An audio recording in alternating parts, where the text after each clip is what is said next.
ya. Nah, atau angket dan lain sebagainya, yaitu harus dikerjakan sesuai gitu ya dengan dengan alokasi waktunya gitu ya. Jadi jangan dilewatkan gitu ya. Artinya gini, Bapak Ibu mungkin dari sisi penguasaan modul ya, dengan mengukur kemampuan diri lewat formatif untuk setiap KB itu bisa tercapai misalnya di atas 90%. Nah, itu kan sudah bagus. Dan itu terekam ya. Jadi respon Bapak Ibu terhadap penguasaan itu dalam bentuk pengerjaan soal-soal formatif itu terekam Bu di dalam sistem ya. Jadi kalau misalnya baru 70, Ibu suruh balik lagi ke KB berapa ke kegiatan belajar KB ini ya. Ibu pelajari lagi sampai si formatifnya itu bagus ya. Nah, tapi tadi ya tidak cukup formatif gitu. Jadi kegiatan-kegiatan lainnya juga harus Ibu laksanakan ya, gitu. Karena dicatat ya di dalam mesin ya. Jadi diskusi juga makanya tidak diminta untuk catatan atau laporan Ibu terkait postingan diskusi. Kenapa? Karena itu sudah ada di LMS, sudah ada di sistem. Tapi kalau yang ditugaskan LMS dan tidak dikerjakan di dalam mesin itu ya, di dalam LMS, artinya Bapak Ibu harus membuat, yaitu harus diupload. Nah, untuk upload kan ada waktu ya, gitu, batas waktu ya untuk upload. Jadi itu rambu-rambu ya bagaimana Ibu Bapak melaksanakan atau mengikuti ya modul yang disediakan ini ya. Nah, Bapak Ibu sekalian, ini sebentar. Sayang ini share screen-nya tidak muncul terus ya. Jadi saya tidak bisa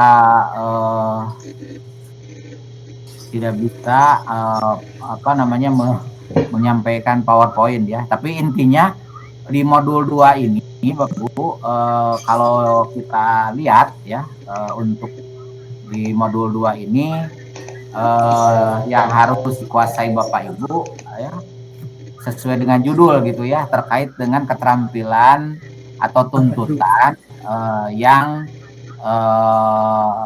berhubungan dengan abad 21 ya.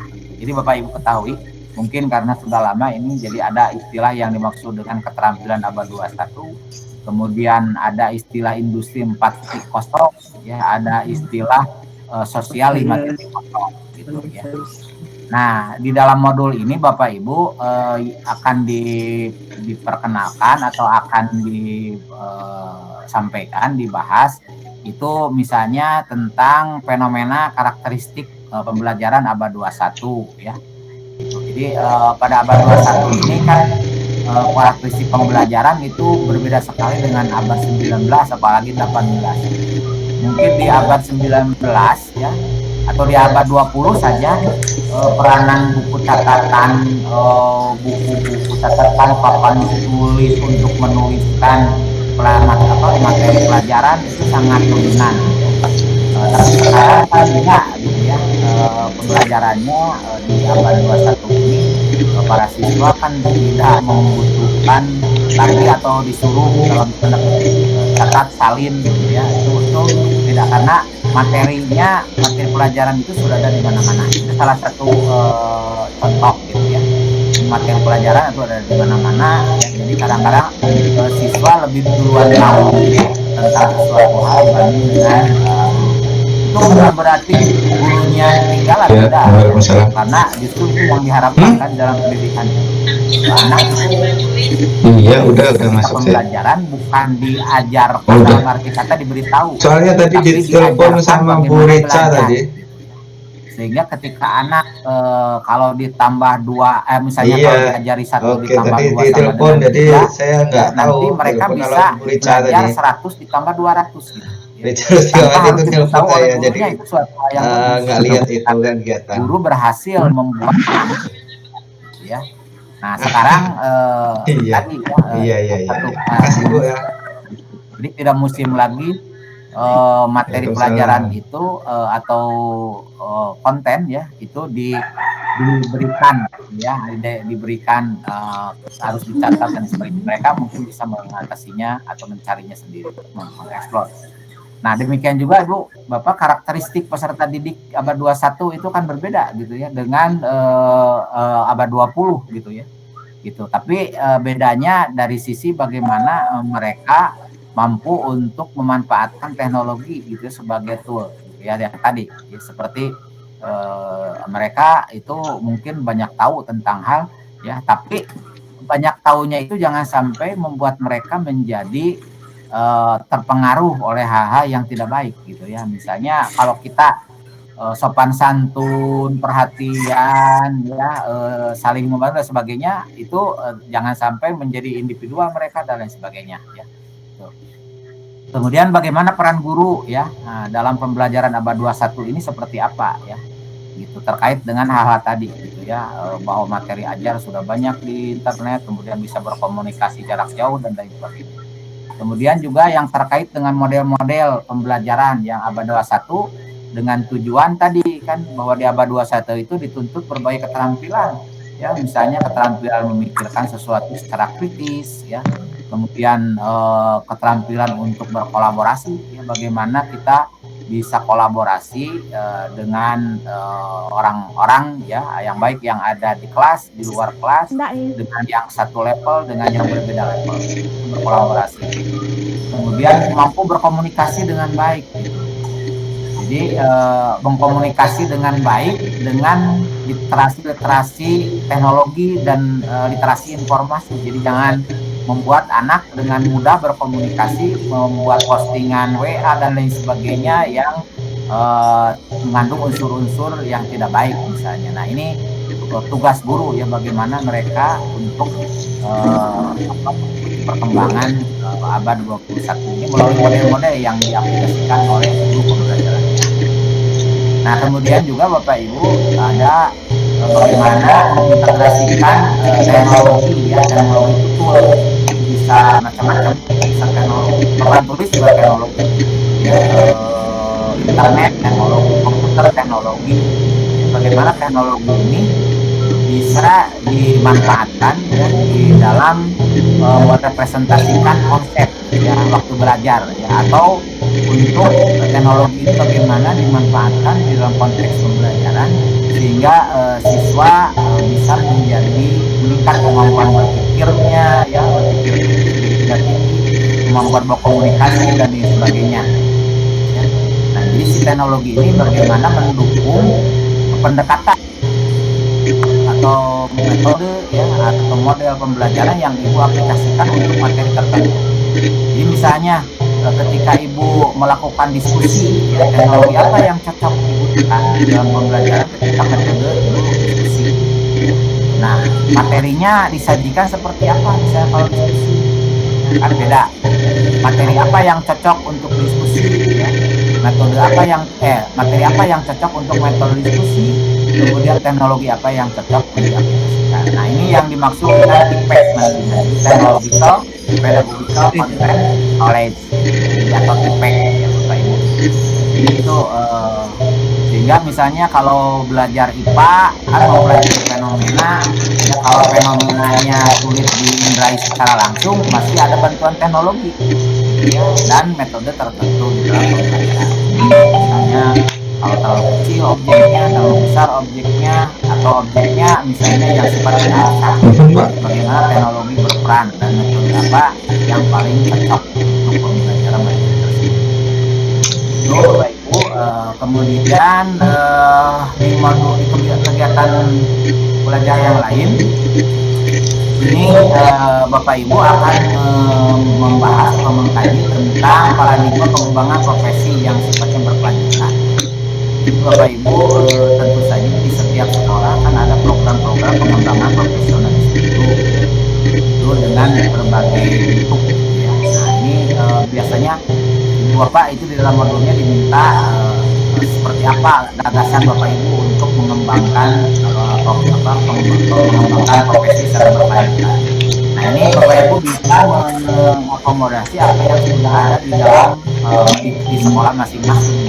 Jadi ketika Ibu merespon permintaan dari modul untuk menyampaikan gagasan Bapak Ibu mungkin beda-beda ya untuk setiap guru karena disesuaikan dengan kondisi sekolah masing-masing. Kemudian juga konsep guru reflektif ya. Nah, itu seperti apa konsep guru reflektif itu? Guru profesional yang reflektif. Jadi seperti kemarin bisa bahas bahwa reflektif artinya kita belajar dari yang sudah terjadi ya, kemudian bagaimana selanjutnya ke depan ya. Jadi artinya kita tidak hanya mengajar dan lewat. Jadi kalau mengajar kemarin, intinya kita kaji apa yang telah kita lakukan selama melaksanakan proses pembelajaran kemarin. Itu merefleksi diri, kemudian yang hal-hal yang kurang, bagaimana untuk meningkatkannya lebih baik, bagaimana mengimprove-nya sehingga pembelajaran berikutnya akan menjadi lebih baik dari sisi saja ya atau dari bagaimana kita memanage siswa di dalam belajar. Kemudian konsep belajar mandiri dalam pengembangan kognitif berkelanjutan dan nanti yang akan bagaimana metode-metode atau cara-cara atau strategi pengembangan mandiri ya, belajar mandiri yang dalam pengembangan profesi yang berkelanjutan. Jadi ada konsep pengembangan diri Bapak Ibu bisa mengikuti berbagai komunitas belajar yang selain organisasi profesi, jadi yang lebih implementatif dalam konteks pembelajaran seperti misalnya komunitas Western Study, komunitas sekarang banyak gitu yang bisa dicoba atau MGS yang paling mungkin. Kemudian terkait dengan strategi dan komponen belajar mandiri yang mengarah ke pengembangan profesional banyak. Kemudian di modul berikutnya ya ini saya lupa ini sampai berapa kayak berapanya terkait dengan dasar-dasar yuridis ya. Yuridis payung hukum Bapak Ibu. Jadi Ibu Bapak harus saat ini ya harus melek hukum istilahnya ya, melek aturan. Jadi sehingga kalau ada hal-hal yang berkaitan dengan gangguan atau terhadap profesi kita, Bapak Ibu bisa menunjukkan dasar-dasar hukum. Contohnya misalnya Undang-Undang Guru dan Dosen ya nomor 14 misalnya. Kemudian Undang-Undang nomor 20 tentang pendidikan ya. Nah ini juga Ibu Bapak walaupun tidak menjadi bagian untuk proses pembelajaran, tapi itu adalah untuk melindungi profesi Bapak Ibu. Jadi harus Ibu Bapak melek juga, harus melek terhadap aturan itu, baik dari sisi kepatuhan ya, terhadap aturan tersebut maupun sebagai protektif Bapak Ibu ya dari ancaman-ancaman yang mengarah ke hal-hal yang tidak diharapkan profesi kita semua. Kemudian ini yang terkait dengan guru abad 21 ya, bagaimana profil kepribadian ya. Di dalam bagian itu kan ada kepribadian termasuk menjadi guru yang memesona sekarang konsepnya. Jadi bagaimana supaya guru itu mempesona di hadapan para peserta didik. Jadi artinya apa yang harus dilakukan ya, kalau dulu kan ada istilah guru keluar dan sebagainya ya. Jadi ya tapi itu juga memesona itu kalau siswa bisa terpesona dan mungkin bisa mengingat sepanjang waktu yang ketika diajari oleh seorang guru ya, jadi menempel dalam ingatan siswa ya, tentang apa yang kita inginkan ya, selama melaksanakan tugas profesi. Nah itu Bapak Ibu sekalian untuk gambaran singkat ya, untuk modul 2 ya, pedagogi. Jadi masih menyangkut pedagogi, tapi ini mungkin lebih ke peran dan fungsi Bapak Ibu sebagai seorang guru profesional. Kalau kemarin kan tentang landasan filosofis pendidikan dan pembelajaran. Kalau sekarang menyangkut ke diri sendiri yang juga dikaitkan dengan kondisi dan situasi perkembangan saat ini, perkembangan teknologi. Nah ini ringkas ya, ringkasnya ya modul ini Bapak Ibu mudah-mudahan bisa mengikuti. Jadi sekali lagi Bapak Ibu, pengalaman-pengalaman selama ini mungkin bisa menjadi gagasan ya untuk permintaan tugas-tugas yang dari modul. Saya kira itu Bapak Ibu, silakan mungkin ada yang mau bertanya terkait dengan modul ini.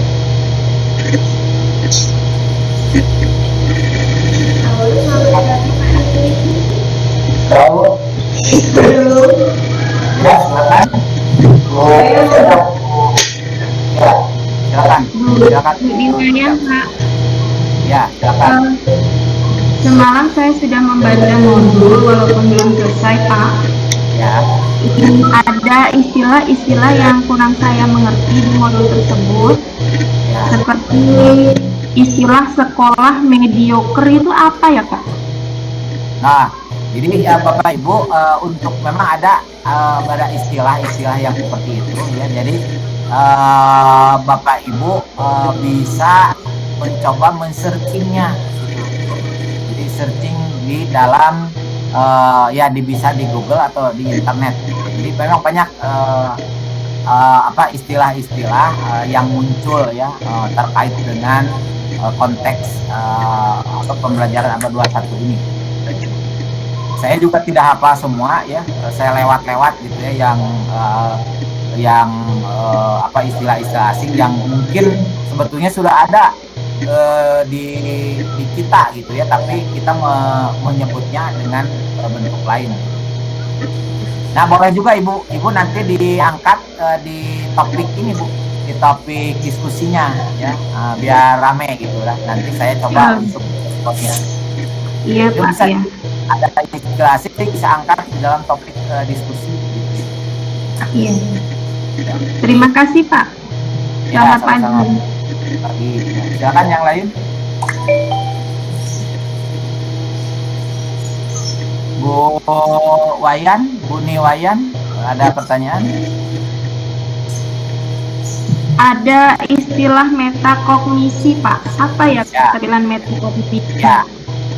Pertama ya, nanti Bapak Ibu bisa searching ya. Jadi kalau metakognisi itu ya pemikiran bagaimana orang berpikir Bu, kasarnya itu. Jadi misalnya gini, ketika kita bertanya kepada siswa ya, misalnya apa yang kamu akan lakukan kalau misalnya benda-benda langit mendekati bumi misalnya ya gitu ya. Nah, misalnya siswa menjawab misalnya saya akan membangun ruangan yang tahan terhadap berbagai ancaman benda ya. Misal itu jawaban siswanya ya dari pertanyaan pertama. Nah, kita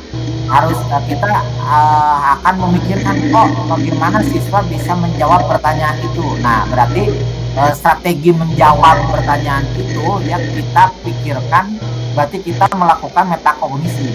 Jadi meta itu kan setelah cognition. Jadi siswa itu dengan pemikiran itu kita bagaimana mempelajari pemikiran siswa bisa seperti itu. Jadi berpikir strategi, ya berpikir prosedural dan lain sebagainya, itu bagian dari metacognition. Nah itu Bapak Ibu boleh searching juga ya, itu banyak, itu kan metakognisi itu munculnya sebetulnya sudah lama tapi diangkat kembali oleh taksonomi yang baru ya, yang Anderson.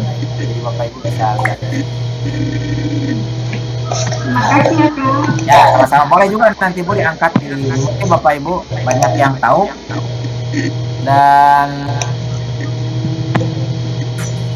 para siswa itu mahasiswa sudah banyak yang melakukan penelitian tentang pengukuran kemampuan metakognisi bagi para siswa SMA ya atau SMP. Jadi kan ada pengetahuan pengetahuan faktual, konseptual, prosedural dan metakognitif masalahnya. silakan lagi Bapak Ibu. Ini suaranya menggaung nggak? Assalamualaikum Pak Riyandi. Salam. Ya, silakan Bu. Siapa ini Bu Carita? Bu Canti. Ya, silakan Bu Carita. Terima kasih Pak. Ini Pak mau nanya, di LMS itu ada bagian chat pembelajaran modul ya Pak? Ya. Bisa diisi tuh Bu ya. Bisa kami isi Pak? Kenapa? Pas saya buka nggak bisa kita isi Pak. Bisanya Oh, yang di diskusi penerapan ya yang kami bisa isi. Untuk yang modul 1 kami belum menggunakan chat pembelajaran modul Pak. Jadi itu gimana ya Pak? Pantesan saya chatting sebetulnya, tapi nggak ada yang respon. Oh gitu. Ya, Bapak Ibu itu hampir sama peranannya seperti SMS atau WA. Tapi itu dicatat di LMS gitu. Makanya kalau chatting itu sebetulnya fasilitas chat yang ada di LMS. Itu nanti bisa minta bantuan sama Pak Renardi ya. Bagaimana supaya Ibu Bapak juga bisa komunikasi lewat fasilitas itu selain lewat diskusi yang ada di setiap KB. Oh iya Pak. Ya, saya nanti kan ada Bu di modul itu di bagian tertentu ada yang misalnya spasi ruang untuk chatting gitu. Ya nanti dicoba. Oh iya Pak, belum coba soalnya, baru yang Ya. diskusi penerapan yang sudah dicoba. Ya, nah ini kan ada public chat ya di sini. Nah, Ibu bisa kemarin sih banyak yang melakukan, tapi kadangkala mungkin kalau lagi tidak bagus sistemnya ya. Ya, silakan bisa coba Bapak Ibu sekarang. Misalnya di sini saya coba kebaca nggak?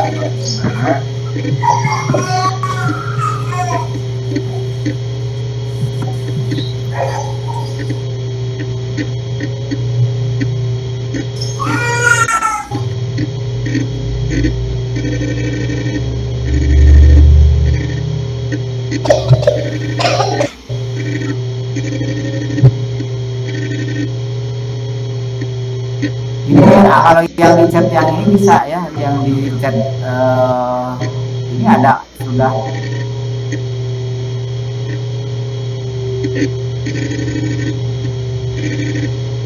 Ini suara saya menggema kan gitu ya. Nah sekarang jadi tidak menggema. Ada Bapak Ibu sudah memanfaatkan chat yang ini ya, kemudian ada chat di depan. Baik, masih ada Bapak Ibu yang mau bertanya?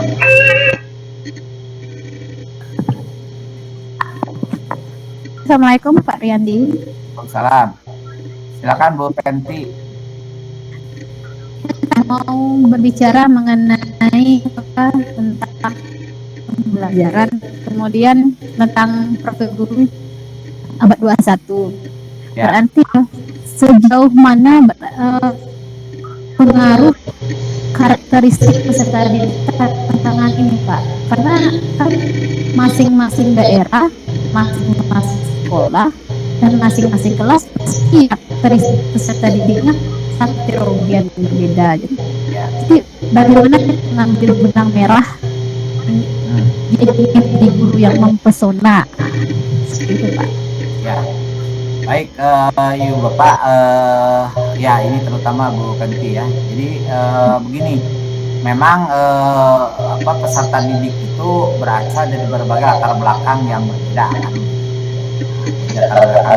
Tapi justru dengan dengan kemampuan kita ya, terutama tuntutan abad 21 itu mestinya menjadi modal gitu ya. Artinya gini, pembelajaran itu kan sebetulnya sudah di awal-awal ya, di abad 20 juga sudah mulai, tapi kan kita baru kesini saja. Misalnya tentang konsep belajar kontekstual gitu. Jadi kalau mereka yang berasal dari pesisir ya, itu seperti apa pemahaman tentang alam misalnya ya, seperti apa tentang udara, iklim dan lain sebagainya ya. pekerjaan para pekerja gitu ya. Nah, sehingga nanti diangkat ya itu menjadi satu topik diskusi ya. Misalnya bagaimana cara mengawetkan atau memanfaatkan kalau yang di laut ya, di pesisir, memanfaatkan komoditas itu, sumber-sumber ya alam yang kesejahteraan ya misalnya. Nah itu kan menjadi topik pembelajaran kontekstual berawal dari satu masalah. Jadi abad 21 itu tidak hanya terikat ke apa yang teknologi apa ataupun temuan apa yang ada di abad 21, tapi bagaimana mengolah sesuatu ya, termasuk tadi lingkungan siswa menjadi bagian dari pembelajaran gitu ya. Nah nanti hasil-hasilnya ini bisa dikomunikasikan, siswa bisa berlatih berkomunikasi sesuai tuntutan keterampilan abad 21 gitu. Jadi yang selama ini kan selalu materi pelajaran itu berasal dari guru ya. Anak yang ada di lingkungan gunung, di lingkungan pantai, di lingkungan perkotaan, di lingkungan pasar itu umumnya mereka diberi materi yang seragam gitu ya. Jadi tidak diusahakan untuk menggali materi-materi menjadi bagian dari konteks pembelajaran. Misalnya belajar tentang tadi ya, kalau di IPA kan banyak sekali. Misalnya kenapa temperatur di daerah pantai itu biasanya lebih tinggi ya, sehingga kita terasa gerah dibanding dengan yang ada di pegunungan. Ya. Nah, bagaimana ini mengkaji? Ya. Nah, siswa minta untuk berdiskusi tentang itu. Mungkin mereka mencari informasi-informasi yang ada di internet dan lain sebagainya gitu ya. Kalau siswa yang dari pesisir atau dari gunung tidak punya internet, nanti bisa dibantu berkolaborasi dengan siswa yang ada di perkotaan. Makanya di abad 21 bagaimana kita menyeting pembelajaran, ya, menyeting kelas, ya, sehingga di situ terjadi diskusi, komunikasi gitu ya, bekerja sama, kooperatif gitu ya, dan lain sebagainya Bu. Ya. Nah ini yang diperlukan yang diperlukan dari guru gitu ya, bagaimana guru mampu untuk berkreatif ya, kreatif ya. Jadi gurunya kreatif untuk bisa mendesain satu pembelajaran yang mampu memanfaatkan keanekaragaman, keberagaman latar belakang sebagai sumber dari belajar lah. Itu ya Bu Penti. You are now unmuted. Silakan ya. Silakan Bapak Ibu yang lain masih ada Pak, yang mau ditanyakan? Boleh tanya Pak? Ya silakan. Dari saya Pak Taufik ya. Ya. Pak Taufik ya, silakan Pak Taufik ya. Saya lihat di tugas akhir ini Pak, itu ada kajian yang dilakukan bersama teman sejawat pada bagian nomor 3 itu. Ya. Untuk teman sejawat ini adalah guru yang ada di sekolah ya Pak, yang dimaksud dengan teman sejawat. Ya, ya kalau sejawat itu guru yang ada di sekolah, kolega kan itu Pak. Ya. Oke Pak, untuk poin kelima Pak, rancanglah sebuah program pengembangan keprofesian berkelanjutan untuk 1 tahun. Ya. Menggunakan format dan mekanisme sebagaimana disampaikan pada modul 2 kegiatan belajar 4. Ini berarti saya membuat sebuah program gitu Pak. Ya betul Pak ya. Gambaran programnya seperti apa? Mungkin Bapak bisa gambarkan yang mungkin agak sedikit biar jadi agak paham kami. Ya begini Pak. Jadi itu biasanya sekolah itu punya program pengembangan SDM Pak. Itu sekolah itu termasuk pengembangan profesionalisme guru ya. Misalnya contoh misalnya pengembangan profesionalisme guru berkelanjutan, yaitu berupa pengembangan kemampuan pembelajaran dengan lesson study misalnya Pak ya. Nah nanti kan ada rambu-rambunya tuh ya, misalnya satu ya, jadi diawali dengan workshop gitu ya, kemudian dengan setelah workshop diadakan kegiatan ini ya, kemudian setelah kegiatan ini terus diadakan ini. Jadi itu biasanya diminta dalam bentuk tabel Pak, berupa apa sih namanya, flowchart ya, atau langkah-langkah yang dilakukan ya di dalam program itu Pak. Nah kalau Bapak punya gagasan tersendiri ya bisa saja gitu ya, misalnya program pengembangan profesionalismenya itu melalui aktivitas-aktivitas tertentu ya. Kan ada yang selama ini paling tidak setiap sekolah itu ada yang melakukan IHT ya, in-house training kan ada ya bahasanya ya. Nah di dalam IHT itu kan juga ditunjukkan satu kegiatan-kegiatan yang ke arah pengembangan profesionalisme, termasuk peningkatan kualitas pembelajaran ya gitu. Jadi itu Pak. Nah mungkin sekolah lain punya yang lain lagi gitu ya. Nah atau program MGMP ya itu dibuat terstruktur ya. Misalnya setiap tahun MGMP itu melakukan kegiatan yang mengarah ke, misalnya untuk MGMP IPA ya, itu setiap awal tahun misalnya ada pengkajian tentang silabus ya atau kurikulum. Kemudian setelah kurikulum itu ada pengembangan bahan ajarnya, kemudian pengembangan evaluasinya dan lain sebagainya Pak. Ya, jadi program-program seperti itu Pak Taufik. You are now unmuted. Oke Pak, Halo? saya sudah paham jadi tentang program tadi ya Pak. Ya, jadi itu contoh Pak ya. Jadi mungkin saja yang di sekolahnya itu ada yang lebih bagus lagi. Silakan nanti di share lah mungkin ke teman-teman. Oke Pak, terima kasih Pak. Ya sama-sama. Bapak Ibu, ini mohon maaf nih waktunya tinggal 4 menit lagi. Jadi kita akan bertemu lagi secara daring maupun daring sinkronus maupun asinkronus ya, melalui postingan diskusi. Nanti diinformasikanlah untuk refleksinya ya.